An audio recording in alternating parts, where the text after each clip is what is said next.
ऊंची ऊंची पहाड़ियों के बीच बसा वेलीमाला गांव जितना खूबसूरत दिखाई देता था, उतनी ही डरावनी उसकी कहानियां थी। चारों तरफ फैले घने जंगल, पहाड़ियों पर रेंगता हुआ कोहरा और शाम ढलते ही छा जाने वाला अजीब सा सन्नाटा इस गांव को बाकी दुनिया से अलग बनाता था। गांव के बूढ़े अक्सर एक ही बात कहते थे, सूरज डूबने के बाद उस जंगल में मत जाना, क्योंकि अंधेरा होने के बाद वहां कोई और भी जाग जाता था। लोग उसका नाम लेने से भी डरते थे। कहा जाता था कि वो जंगल में भटकने वालों को रास्ता भुला देती थी, उनके सामने उनके अपने लोगों का चेहरा बनाकर खड़ी हो जाती थी, और जब तक सच समझ में आता तब तक बहुत ही देर हो चुकी होती थी। शाम धीरे धीरे पहाड़ियों के पीछे उतर रही थी। जंगल के बीचों बीच बने टेढ़े मेढ़े रास्तों पर दो परछाइयां आगे बढ़ रही थी। पारुल और निखिल दोनों ट्रेकिंग के शौकीन थे, लेकिन उन्हें यह अंदाजा नहीं था कि आज उनका सामना किसी जंगली जानवर से नहीं, बल्कि एक ऐसी चीज से होने वाला था जिसका अस्तित्व ही डर था। चारों तरफ पेड़ों की घनी कतारें खड़ी थी, ठंडी हवा पत्तों को हिला रही थी, और हर गुजरते मिनट के साथ कोहरा थोड़ा और घना होता जा रहा था। अचानक पारुल एक बड़े पेड़ के सामने रुक गई। वो घबराई हुई निगाहों से आसपास देखने लगी। ये क्या? हम तो दोबारा वहीं वापस आ गए जहां से हमने चलना शुरू किया था। इसका मतलब गांव वाले सही कह रहे थे, हमें इस जंगल में नहीं आना चाहिए था। निखिल ने आसपास नजर दौड़ाई। उसके चेहरे का आत्मविश्वास धीरे धीरे गायब हो रहा था, क्योंकि वो भी पहचान चुका था कि वे सचमुच उसी जगह लौट आए थे। घबराओ मत पारुल, हम बहुत ही जल्द यहाँ से निकल जाएंगे। लेकिन उसकी आवाज में छिपा डर साफ महसूस हो रहा था। कोहरा अब और भी घना हो चुका था। ऐसा लग रहा था जैसे पूरा जंगल किसी सफेद चादर में कैद हो गया हो। पारुल ने मोबाइल निकाला। स्क्रीन पर एक भी नेटवर्क बार नहीं था। मोबाइल में नेटवर्क भी नहीं है। प्यास से मारे मेरा गला सूख रहा है, पानी भी खत्म हो गया है। पारुल तुम यहीं रुको, मैं कुछ देर में कहीं से पानी लेकर आता हूँ। ये कहकर निखिल कोहरे में गायब हो गया। कुछ ही सेकंड में उसकी परछाई भी दिखाई देना बंद हो गई। अब वहां सिर्फ पारुल थी और उसके चारों तरफ फैला हुआ अनंत सन्नाटा। हवा भी जैसे रुक गई थी। झिंगुरों की आवाजें अचानक बंद हो चुकी थी। पेड़ों के बीच ऐसा महसूस हो रहा था जैसे कोई उसे छिपकर देख रहा हो। तभी अचानक उसके पैर में एक तेज खिंचाव महसूस हुआ, जैसे किसी ने नीचे से उसका टखना पकड़ लिया हो। पारुल डर कर उछल पड़ी। कौन है वहाँ? लेकिन जवाब में सिर्फ सन्नाटा मिला, इतना गहरा सन्नाटा जिससे उसका दिल और तेजी से धड़कने लगा। कुछ मिनट बाद कोहरे के भीतर से किसी के कदमों की आवाज सुनाई दी। पारुल ने राहत की सांस ली। निखिल हाथ में पानी की बोतल लिए उसकी ओर आ रहा था। क्या हुआ पारुल, तुम इतनी डरी हुई क्यों? मुझे ऐसा लगा जैसे किसी ने मेरी टांग पकड़कर खींची हो। निखिल कुछ वक्त के लिए चुप रहा। उसने जंगल की तरफ देखा। लो पानी पी लो, हम यहाँ से चलते हैं। इस जगह से अब मुझे भी डर लगने लगा है। पारुल ने जल्दी जल्दी पानी पिया और दोनों आगे बढ़ने लगे। रास्ता पहले से भी ज्यादा सुनसान हो चुका था। पेड़ इतने घने थे कि ऊपर का आसमान दिखाई देना बंद हो गया था। कोहरे के बीच चलते हुए पारुल को लग रहा था कि वे किसी और दुनिया में प्रवेश कर चुके हैं। हम कहाँ जा रहे?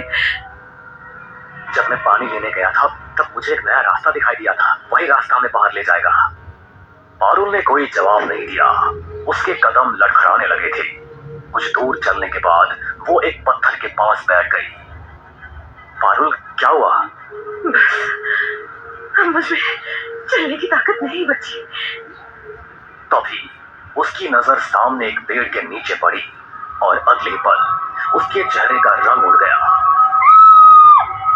पेड़ के नीचे एक लाश पड़ी थी। उसकी आंखें भय से फटी हुई थी। चेहरे पर ऐसा आतंक था जैसे मरने से पहले उसने कोई अकल्पनीय चीज देख ली हो। लेकिन पारुल की चीख उस लाश को देखकर इसलिए नहीं निकली क्योंकि कोई मर चुका था। उसकी चीख इसलिए निकली क्योंकि वो लाश निखिल की थी। उसके हाथ कांपने लगे, सांसें रुकने लगी। उसने धीरे धीरे अपनी गर्दन घुमाई और अपने पीछे खड़े निखिल की तरफ देखा। लेकिन अब वहां निखिल नहीं था, वहां एक भयानक बूढ़ी औरत खड़ी थी।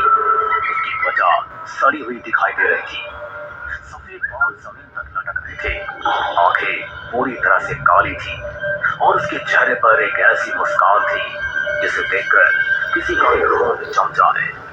वो बूढ़ी औरत बिना पैर झुकाए पारुल को घूर रही थी और फिर जंगल में पारुल की एक भयानक चीख गूंज उठी। चीख इतनी डरावनी थी कि दूर बैठे पक्षी भी अचानक उड़ गए और उसके बाद सब कुछ शांत हो गया। 2 दिन बीत चुके थे लेकिन जंगल का रहस्य अब और गहरा हो चुका था। सुबह का समय था। गांव का रहने वाला राघव हाथ में लाठी लिए जंगल के रास्ते पर चल रहा था। राघव गांव वालों को जंगल से बचाने का काम करता था। कभी कभी वो वन विभाग की भी मदद कर देता था। चलते चलते उसकी नजर बार बार अपने गले में पड़े ताबीज पर जा रही थी। जय बजरंगबली, जब तक ये ताबीज मेरे पास है मुझे कुछ नहीं होगा। लेकिन शायद उस दिन ताबीज भी उसे सच्चाई से नहीं बचा सकता था। अचानक उसकी नजर सामने पड़ी और वो वहीं जम गया। जमीन पर 2 लाशें पड़ी थी, उनके शरीर बुरी तरह सड़ने लगे थे। राघव की आंखें भय से फैल गई। हे भगवान, ये तो वही 2 लोग हैं जिन्हें मैंने जंगल में अकेले आने से मना किया था, लेकिन ये दोनों नहीं माने। राघव के हाथ कांपने लगे। उसने एक बार जंगल की गहराइयों की तरफ देखा। उसे ऐसा महसूस हुआ जैसे कोहरे के बीच कोई उसे घूर रहा हो, कोई जो भी वहीं मौजूद था। अगले पल राघव पूरी ताकत से गांव की तरफ भागने लगा। राघव पूरी ताकत से भागता हुआ गांव की तरफ दौड़ रहा था। उसके माथे पर पसीना था, सांसें बेकाबू हो चुकी थी और उसकी आंखों में ऐसा डर दिखाई दे रहा था। शब्दों में बयां करना आसान नहीं था। कुछ देर बाद वो गांव के चौपाल के पास पहुंच गया। वह गांव का मुखिया कुछ लोगों के साथ बैठा हुआ था। राघव को उस हालत में देखकर सभी लोग खड़े हो गए। क्या हुआ राघव, तू इतना डरा हुआ क्यों है? राघव के होंठ कांप रहे थे, उसे बोलने में भी कठिनाई हो रही थी। मुखिया जी, 2 दिन पहले शहर से एक लड़का और एक लड़की घूमने के लिए आए थे। वे जंगल जाना चाहते थे। फॉरेस्ट ऑफिसर ने उन्हें मुझसे मिलवाया था। मैंने उनसे जितने पैसे मांगे उन्हें बहुत ज्यादा लगे और फिर वे अकेले ही जंगल में चले गए। मैंने उन्हें बहुत समझाया कि जंगल में अकेले मत जाओ, लेकिन उन्होंने मेरा मजाक उड़ाया। राघव की आवाज भर आ गई। अभी अभी मैं उनकी लाशें देखकर आ रहा हूँ। ऐसा लग रहा था जैसे मरने से पहले उन्होंने कोई बहुत ही भयानक चीज देख ली हो। ये सुनते ही चौपाल पर सन्नाटा सा छा गया। मुखिया का चेहरा एकदम उतर गया, लेकिन अगले पल उसके चेहरे पर गुस्सा दिखाई देने लगा। राघव, तुझसे कितनी बार कहा है फॉरेस्ट ऑफिसरों की चाकरी करना छोड़ दे, बंद कर दे ये टूर गाइड का धंधा। लेकिन तू पैसों के लालच में सब कुछ भूल जाता है। मत भूल, तेरा भी एक परिवार है। तेरा ये लालच किसी दिन तुझे ऐसी मुसीबत में फंसाएगा जहां से तुझे कोई वापस नहीं ला सकता। राघव सिर झुकाकर खड़ा रहा क्योंकि वो जानता था कि मुखिया की बातों में सच्चाई थी। कुछ देर बाद राघव की मदद से पुलिस वाले जंगल के भीतर गए। कोहरा उस दिन भी उतना ही घना था और जंगल उतना ही खामोश जैसे 2 दिन पहले था। कुछ घंटों बाद निखिल और पारुल की लाशें बाहर लाई गई। दोनों के चेहरे पर जमे हुए भय ने पुलिस वालों तक को बेचैन कर दिया था। किसी के शरीर पर कोई बड़ा हमला नहीं था, लेकिन दोनों की आंखें, ऐसा लग रहा था जैसे मरने से पहले उन्होंने मौत से भी ज्यादा डरावनी कोई चीज देख ली हो। औपचारिकताएं पूरी होने के बाद दोनों शव उनके घर भेज दिए गए और पूरे गांव पर एक अजीब सा सन्नाटा छा गया। 2 दिन बीत चुके थे, लेकिन गांव का डर कम होने के बजाय और बढ़ता ही जा रहा था। शाम का समय था। चौपाल पर मुखिया कुछ बुजुर्गों के साथ बैठा हुआ था। राघव भी वहीं मौजूद था। धीरे धीरे पहाड़ियों से कोहरा उतरना शुरू हो चुका था और हवा में एक अजीब ठंडक घुल रही थी। तभी एक बुजुर्ग ने मुखिया की तरफ देखा। मुखिया, अब तुमने क्या सोचा है? मुखिया कुछ क्षण चुप रहा, फिर उसने भारी सांस छोड़ी। मैंने तो सोच लिया है, अब हमें शहर से आने वाले लोगों को अपने घरों में ठहराना बंद करना होगा। सभी लोग चौंक गए। ये जगह जितनी सुंदर दिखाई देती है, असल में उतनी है नहीं। यहाँ की खूबसूरती लोगों को अपनी तरफ खींचती है, लेकिन वे नहीं जानते कि कभी कभी सबसे सुंदर दिखाई देने वाली चीजें ही सबसे खतरनाक होती है। चौपाल पर बैठे सभी लोग चुपचाप सुनते रहे। लोग पहाड़ देखते हैं, झरने देखते हैं, घना जंगल देखते हैं, लेकिन उन्हें वो नहीं दिखाई देता जो इस जंगल के भीतर जागता है। राघव धीरे से आगे आया। लेकिन मुखिया जी, अगर गांव वाले बाहर से आने वाले पर्यटकों को अपने घरों में ठहराना बंद कर देंगे तो गांव का रोजगार तो ठप हो जाएगा। आप जानते हैं कि यहाँ के आधे घरों का चूल्हा इन्हीं लोगों की वजह से ही जलता है। एक दूसरे बुजुर्ग ने सहमति में सिर हिलाया। राघव ठीक कह रहा है मुखिया, रोजी रोटी भी तो कोई छोटी चीज नहीं होती। मुखिया ने दोनों की तरफ देखा, फिर धीमी आवाज में बोला, अरे तुम लोग एक बात नहीं समझ रहे। उसकी आंखें जंगल की तरफ उठ गई। क्या तुमने कभी सोचा है कि सरकार ने आज तक इस जगह कोई बड़ा होटल या फिर कोई गेस्ट हाउस क्यों नहीं बनवाया? सभी लोग एक दूसरे का चेहरा देखने लगे। क्या सरकार के पास पैसे नहीं हैं? यहाँ की पर्यटन बढ़े, क्या वो नहीं चाहते हैं? चाहते हैं, फिर क्यों नहीं बनाया? क्योंकि सरकार भी सच्चाई जानती है। वो जानती है कि इस जंगल में खतरा है, लेकिन वो ये बात खुलकर नहीं बता सकती, क्योंकि जिस दिन सरकार ये मान लेगी कि कुछ जगहें इंसानों के लिए नहीं बनी, उस दिन लोग कहेंगे कि सरकार भी अंधविश्वास में यकीन करने लगी है। चौपाल पर बैठे लोगों की आंखों में बेचैनी बढ़ने लगी। कोहरा पहले से काफी ज्यादा घना हो चुका था। सूरज पूरी तरह से डूब चुका था और चौपाल के चारों तरफ अजीब सा अंधेरा फैलने लगा था। मुखिया ने धीरे धीरे अपने सामने बैठे लोगों को देखा। उसकी आवाज अचानक बहुत धीमी हो गई। और तुम सब अच्छी तरह से जानते हो कि उस जंगल में कौन रहता है। ये सुनते ही कई लोगों के चेहरे पीले पड़ गए। कुछ लोगों ने अनजाने में अपने ताबीज पकड़ लिए। मुझे डर इस बात का नहीं है कि लोग जंगल में जा रहे हैं, मुझे डर इस बात का है कि कभी कोई भटका हुआ इंसान उसके ठिकाने तक पहुंच गया और उसने गलती से भी वहां रखी किसी चीज को इधर उधर कर दिया, तो क्या होगा? किसी ने जवाब नहीं दिया। उसके जागने का मतलब जानते हो तुम सब? मुखिया की आवाज कांपने लगी। उसके जागने का मतलब होगा वेलीमाला का अंत। एक भी इंसान जिंदा नहीं बचेगा। ये सुनकर चौपाल पर बैठे सभी लोग सिहर उठे। राघव तक के चेहरे का रंग उड़ चुका था। लेकिन मुखिया जी, ये इस समस्या का हल नहीं है। हम पर्यटकों को यहाँ आने से चाहकर भी नहीं रोक सकते। मैं जानता हूँ, लेकिन उन्हें जंगल जाने से तो रोक सकते हैं। मुखिया धीरे धीरे खड़ा हो गया। उसकी आंखों में चिंता साफ दिखाई दे रही थी। आज से इस गांव में एक नया नियम लागू होगा।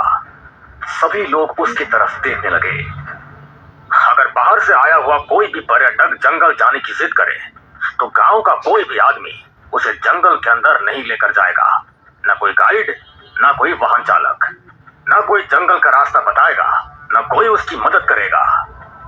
हवा का एक ठंडा झोंका चौपाल से गुजरा और जो भी इस नियम को तोड़ेगा उसका जिम्मेदार वो खुद होगा। इतना कहकर मुखिया वहां से चला गया। कुछ ही देर में चौपाल खाली हो गई, लेकिन जाते जाते हर आदमी एक बार जंगल की तरफ जरूर देख रहा था, जैसे अंधेरे के भीतर कोई उन्हें देख रहा हो।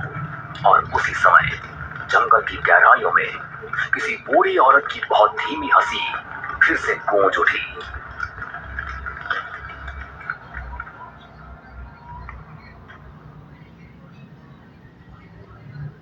वेलीमाला गांव से लगभग 300 किलोमीटर दूर कोची अपनी रफ्तार से दौड़ रही थी। यहाँ न जंगलों का सन्नाटा था, न पहाड़ों पर उतरता कोहरा। यहाँ सिर्फ भीड़ थी, गाड़ियों का शोर था और लाखों लोगों की भागती हुई जिंदगी। लेकिन कभी कभी किसी इंसान की किस्मत का रास्ता इतनी दूर बैठकर भी उसी जगह की तरफ मुड़ जाता है जहां उसका इंतजार कुछ बहुत पुराना कर रहा होता है। अपने कमरे में बैठी कविता लैपटॉप पर कुछ खोज रही थी। कमरे की दीवारों पर कई खूबसूरत तस्वीरें टंगी हुई थी और उन्हीं तस्वीरों के बीच एक पुरानी पेंटिंग भी लगी थी जिसे वो बचपन से देखती आ रही थी। तभी दरवाजा खुला और कमरे में राहुल और प्रीति दाखिल हुए। कविता उन्हें देखकर खुशी के मारे मुस्कुरा उठी। अरे तुम दोनों अचानक? तुम्हारी जब से आर्यन के साथ शादी हुई है तुम तो अपने दोस्तों को भूल ही गई। कविता हंस पड़ी। नहीं नहीं, ऐसी कोई बात नहीं है। मैं और आर्यन तो आज तुम दोनों को कॉल करने ही वाले थे। आओ बैठो। चारों कॉलेज के दिनों से दोस्त थे। कभी एक दूसरे के बिना दिन नहीं गुजरता था, लेकिन पढ़ाई खत्म होने के बाद हर कोई अपनी अपनी जिंदगी में व्यस्त हो गया। कविता और आर्यन एक दूसरे को पसंद करते थे, इसलिए उन्होंने शादी कर ली। वही राहुल और प्रीति भी एक दूसरे को चाहते थे, लेकिन अभी तक उन्होंने शादी नहीं की थी। कुछ देर बाद कविता रसोई में गई और सबके लिए चाय लेकर वापस आई। चारों पुराने दिनों की बातें करने लगे। हंसी मजाक का दौर शुरू हो गया। तभी मुख्य दरवाजा खुला और आर्यन घर के अंदर आया। अपने दोस्तों को देखकर उसके चेहरे पर मुस्कान फैल गई। वाह, कितने दिनों बाद हम सब एक साथ बैठे हैं। अरे तुम तो शादी के बाद हमें भूल ही गए भाई, हमारी तरफ तो देखते भी नहीं। आर्यन हंस पड़ा। अच्छा हमारी छोड़ो, ये बताओ तुम और प्रीति शादी कब कर रहे हो? प्रीति मुस्कुराई। दरअसल मैं और राहुल सोच रहे थे कि शादी से पहले एक बार फिर हम चारों कहीं घूमने चले, पुराने दिनों की तरह मस्ती करें और वापस आकर शादी कर लेंगे। ये तो बहुत अच्छी बात है। वैसे भी मेरा काफी दिनों से कहीं घूमने जाने का मन कर रहा है, लेकिन कहाँ? और शायद यही वो सवाल था जो उन चारों की किस्मत बदलने वाला था। उसी समय कविता की नजर सामने दीवार पर लगी एक पुरानी पेंटिंग पर पड़ी।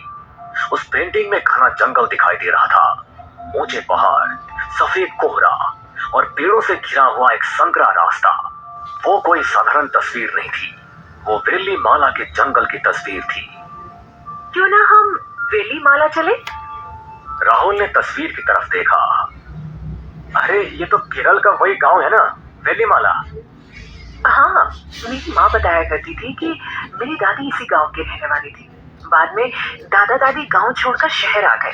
ये मेरे पूर्वजों का गांव है, सुना है बहुत खूबसूरत जगह है। तो फिर तय रहा, हम वहीं चलेंगे। देखो, अगर कोई होटल या गेस्ट हाउस हो तो बुकिंग कर लेते हैं। कविता ने तुरंत लैपटॉप पर खोज शुरू कर दी। कुछ सेकंड बाद उसके चेहरे पर हैरानी दिखाई दी।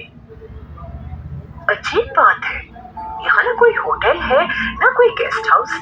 यहाँ आने वाले पर्यटकों को गांव वाले अपने घरों में ठहराते और उसके बदले पैसे लेते। मतलब गांव में ही रहना पड़ता है। वाह, ये तो और भी अच्छा है। होटलों में तो बहुत रह चुके हैं, इस बार कुछ नया एक्सपीरियंस किया जाए। सच कहा, एडवेंचर का मजा भी तो इसी में है। चारों हंसने लगे, लेकिन उन्हें नहीं पता था कि वे जिस जगह को रोमांच समझ रहे हैं वो जगह उन्हें मौत के सबसे करीब ले जाने वाली थी। अगली सुबह सूरज निकलते ही चारों दोस्त अपनी लग्जरी कार में सफर पर निकल पड़े। सभी के चेहरे पर उत्साह था, हंसी थी, नई यादें बनाने का सपना था। लेकिन कई 100 किलोमीटर दूर वेली माला के जंगल में कुछ और ही चल रहा था। उसी जंगल के सबसे गहरे हिस्से में घने कोहरे के बीच एक पुराना पत्थरों का ढांचा खड़ा था, सैकड़ों साल पुराना, फूला हुआ और दुनिया की नजरों से छिपा हुआ। उसके भीतर अंधेरे में रखी कुछ वस्तुएं धीरे धीरे हिलने लगी, जैसे किसी अदृश्य शक्ति ने उन्हें छुआ हो। और उसी समय एक बूढ़ी औरत की काली आंखें अंधेरे में खुली। उसके चेहरे पर एक धीमी मुस्कान फैल गई। क्या ये सिर्फ संयोग था कि इतने वर्षों बाद किसी ऐसे व्यक्ति ने वेली माला लौटने का फैसला किया जिसके पूर्वज उसी गांव से जुड़े हुए थे? क्या कविता का परिवार सचमुच उस गांव को छोड़कर चला गया था, या फिर कोई ऐसा रहस्य था जिसे उससे छिपाया गया? जंगल की गहराइयों में एक भयानक हंसी गूंज उठी और कोहरा पहले से भी ज्यादा घना हो गया।